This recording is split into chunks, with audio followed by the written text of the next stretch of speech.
Oui, bonjour, je m'appelle Corinne Bornier, je suis artiste et là je montre une exposition qui s'appelle Endless Supper. Je travaille beaucoup sur la notion du dernier souper, sur l'humanité, sur la post-humanité et Endless Supper que je représenterai beaucoup par la pile d'assiettes là qui va jusqu'au plafond. C'est pour aller sur le fait que toute notre problématique se répète à tout jamais. Voilà, c'est toujours le même problème depuis le début de l'humanité. Donc Endless Supper, The Last Supper, ma problématique est un petit peu existentialiste. Voilà, je travaille sur la fragilité de notre existence, sur notre condition humaine. Donc Endless Supper, ça en fait partie. J'aime beaucoup transformer et surtout transformer les petites choses en quelque chose, en les sublimant. Quand je travaillais à New York, j'ai beaucoup utilisé les post-it déjà usagés et que je récupérais dans la rue, chez les amis, dans les bureaux. Et là, j'ai utilisé des os de poulet, des déchets d'os de poulet, mais des tout petits.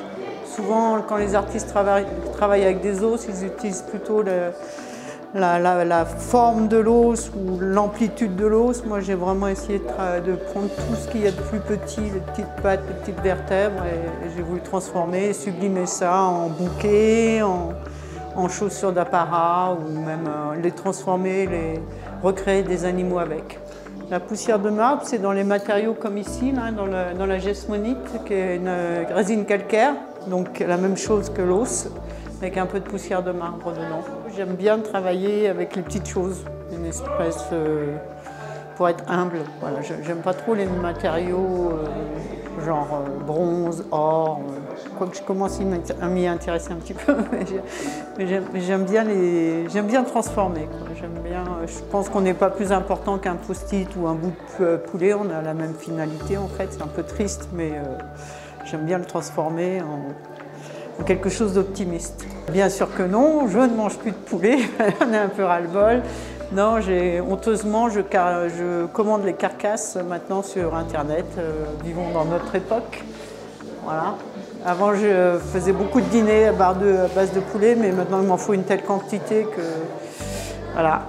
Ça dégoûte, hein, c'est quand même un peu entre les deux. Hein. J'aime bien le paradoxe, j'aime bien être sur la tangente, donc peut-être que ça peut un peu déranger. Il faut que l'art dérange de toute manière, sinon on ne parle pas, il n'y a pas de message. Là par exemple sur les assiettes tuées, là, donc ça s'appelle des assiettes tuées, c'était un rituel maya, ils mettaient les assiettes à la tête des défunts, ils les perçaient pour que la vie terrestre reste du côté de l'assiette et que l'âme des défunts passe par le trou, allégé de toutes les nourritures terrestres et aille dans l'au-delà. Donc c'est aussi une vanité, c'est aussi un message.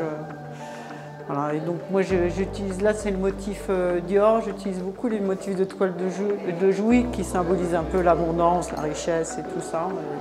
Et par le petit trou là-bas on s'allège. Il y a très peu de ferraille, il y en a un peu dans les tiges parce que sinon c'est trop fragile.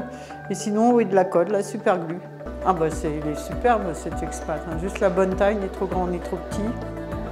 Non, il est superbe, les os sortent vraiment bien sur ce bois traité. Non, c'est génial, puis c'est un monde que je connais pas en plus, hein, n'étant pas skieuse. Enfin, je skie plus parce que j'ai des problèmes de genoux, donc oui, non, je découvre Val d'Isère que je connaissais pas. L'accueil est formidable, l'hôtel est grandiose. Non, je suis plutôt content.